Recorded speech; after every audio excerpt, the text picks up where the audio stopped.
Hey everyone, this is PrinceWatercress, and welcome back to Let's Play Miss Pac-Man for the Atari 2600. In the last video, we made it through a whole game of Miss Pac-Man with the 3-bear variety, which gave us 3 ghosts. Now, with post-commentary, I play through the 4-ghost variation one last time. And I don't complete the 8th board like I wanted, but I still complete the 7th and final board of a normal game nonetheless. And, well, since I'm able to do at least that and make it happen, I'll go ahead and consider this game beaten, for all points and purposes. I mean, once you make it to the 2nd green board, once you make it past the banana board, as I like to call it, virtually anything can happen, and you can get virtually any fruit to show up. You just switch between the green mazes and the gray mazes all over again, and just like with the other variations, and there's really not much to the game after that. The 4th ghost that gets added to the Cherries variation, which is the 4-ghost variation, is the red ghost. And the red ghost in this game is the dirt worst. Just about every time that I got caught by a ghost in this whole 70+ minutes that it took me to get this clear, it was always the red ghost every single time. The red ghost is the smartest ghost, and while it can take a little detour away from you if you stay away from it for long enough,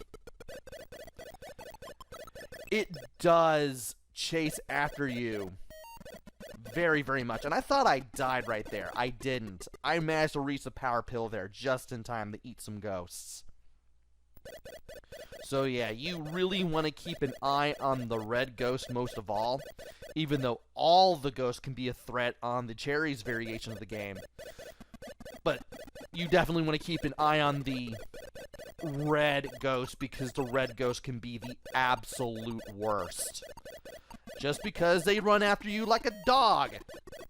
Off the leash, off the chain, having never seen anything beyond the backyard of the neighborhood, just chasing after a kid.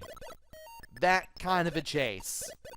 And while it is possible to lose it is possible to lose a red ghost, be prepared to be chased down by that red ghost a lot. The red ghost can be very persistent. And when you get to the green mazes, the red ghost can be faster than you. And I tried to turn around right there, and I couldn't do it, and I lost my first life right there. It does not make it any easier that you can only get 1 life throughout the game, and that's it. Once you get your free life, you don't get any more. And I was never particularly fond, still not particularly fond, of games from this era.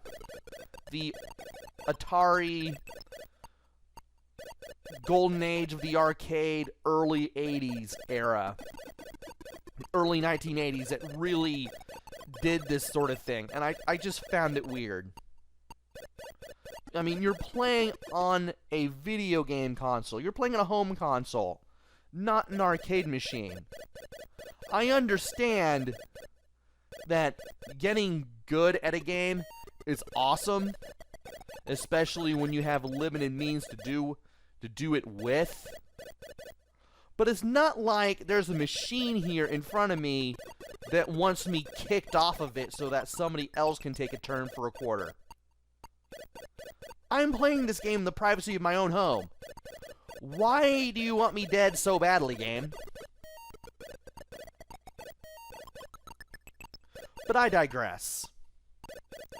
Even despite all the hardships that I can have with this game, it's still a little better in some aspects than the original 2600 Pac-Man. I mean, you do have the double warp tunnels. You do have the ghosts looking better than they did in original Pac-Man. I thought I could turn around like right there, and I couldn't. And I lost my second life there.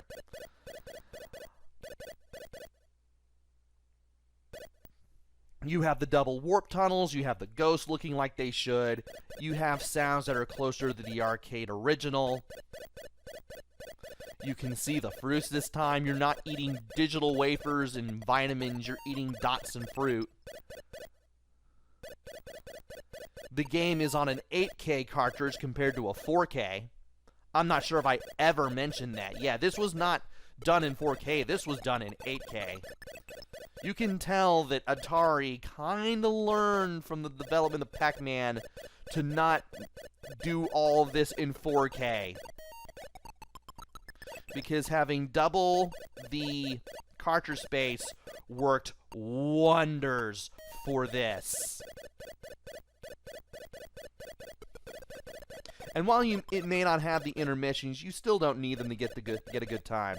It's still easy to pick up and play. Still difficult to master in some spots. And here we are with the green maze. Here we are with the banana maze.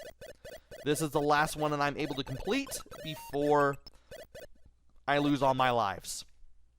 I wanted to complete 8 mazes like I did in the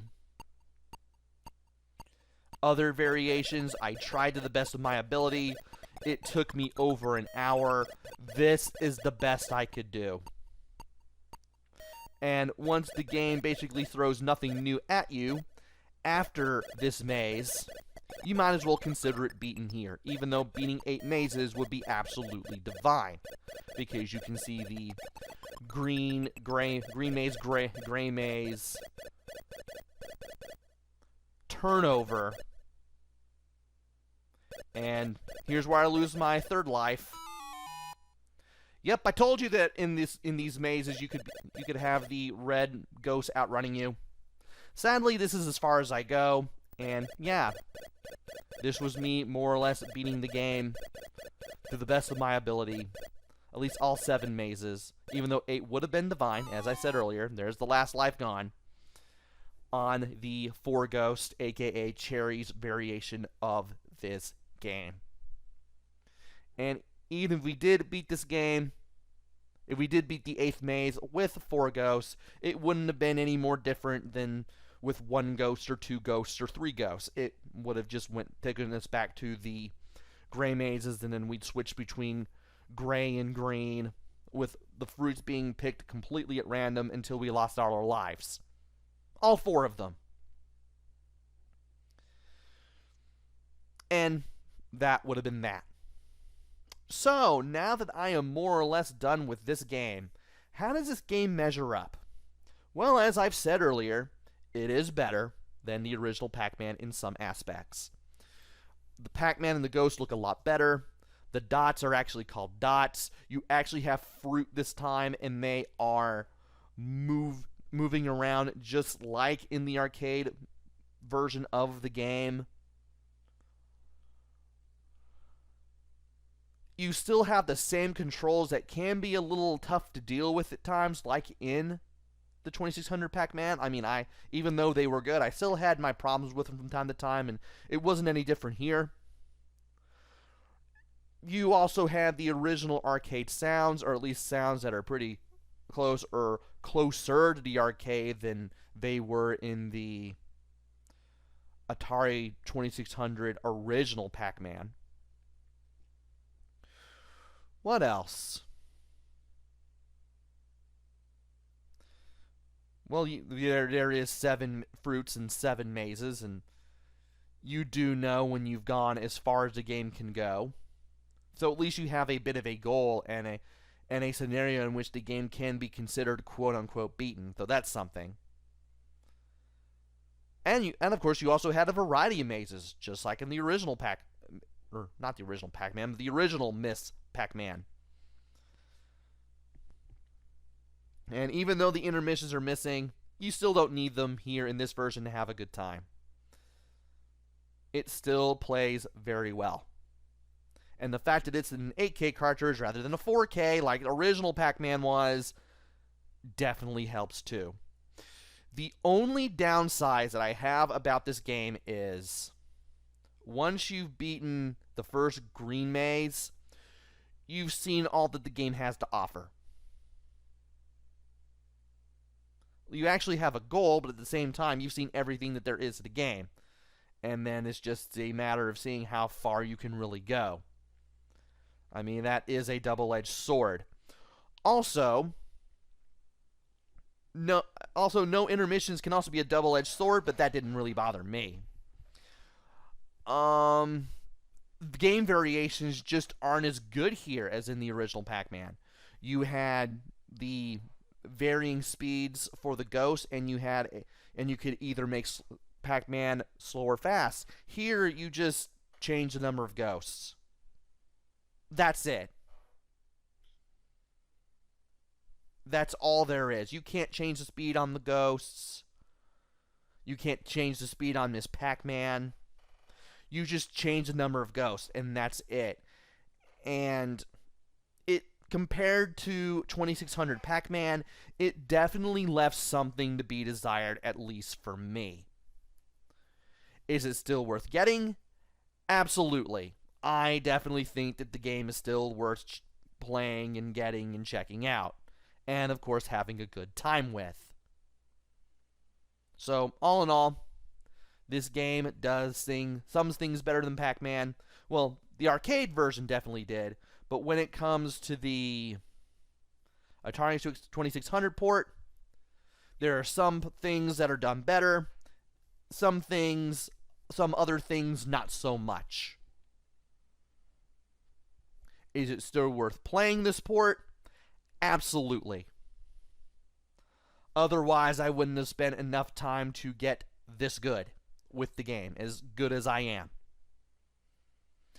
And that has been Let's Play Ms. Pac-Man for the Atari 2600.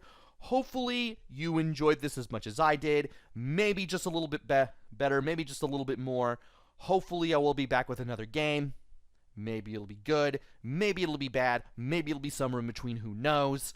Until then, this is PrinceWatercress. Take care, stay safe, thanks for watching, and see you guys later!